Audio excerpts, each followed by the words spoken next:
వైసీపీపై మంత్రి నారాయణ మరోసారి ఫైర్ అయ్యారు. అభివృద్ధి కంటక పార్టీగా వైసీపీ తయారైందన్నారు. 2014లో తాము ప్రారంభించిన అభివృద్ధి పనులన్నిటినీ నిలిపివేసిందని ధ్వజమెత్తారు. ప్రజా ప్రయోజనాలను వైసీపీ నేతలు విస్మరించారని ఆయన ఆక్షేపించారు. 1100 కోట్లతో చేపట్టిన 90% పూర్తయిన అండర్ గ్రౌండ్ డ్రైనేజీ, మంచినీటి ప్రాజెక్టులను నిలిపివేసిన ఘనత ఆ పార్టీ నేతలకే దక్కిందన్నారు. పేదల కోసం ప్రారంభించిన 204 అన్నా క్యాంటీన్స్లను సైతం మూసివేయించిందన్నారు. వాటన్నిటికీ వైసీపీ నేతలు సమాధానం చెప్పాలని మంత్రి నారాయణ డిమాండ్ చేశారు.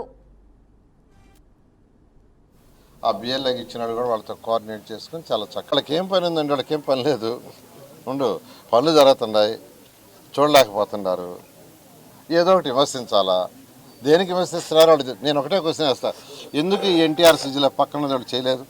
14-19లో పేదల కోసం చేసింది ఎందుకు చేయలేదు? 204 అన్నా క్యాంటీన్స్ పేదల కోసం ఎందుకు పూసేశారు?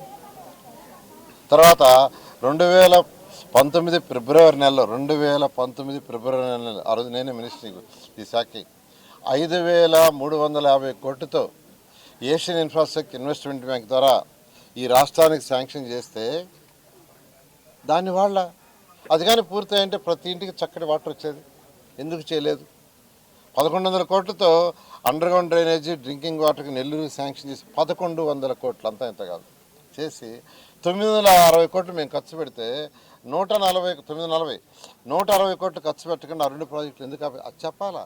అంటే అవన్నీ మేము ఇప్పుడు చేస్తున్నామని, అవన్నీ మేము పూర్తి చేస్తున్నామని భరించలేక ఏదో ఒకటి చేయాలా, ఏదో ఒకటి చెప్పాలని చేస్తాం. ప్రజలు అన్నీ గమనిస్తున్నారు. ఇట్టే కానీ చేస్తుంటే ఆ 11 సీట్లు రేపు ఎలక్షన్లు 0 అవుతాయి. ప్రతి పార్టీ నుంచి ఒక బిఎల్ఏని ఇస్తారు. ఆ బిఎల్ఏకి ఇచ్చినాడు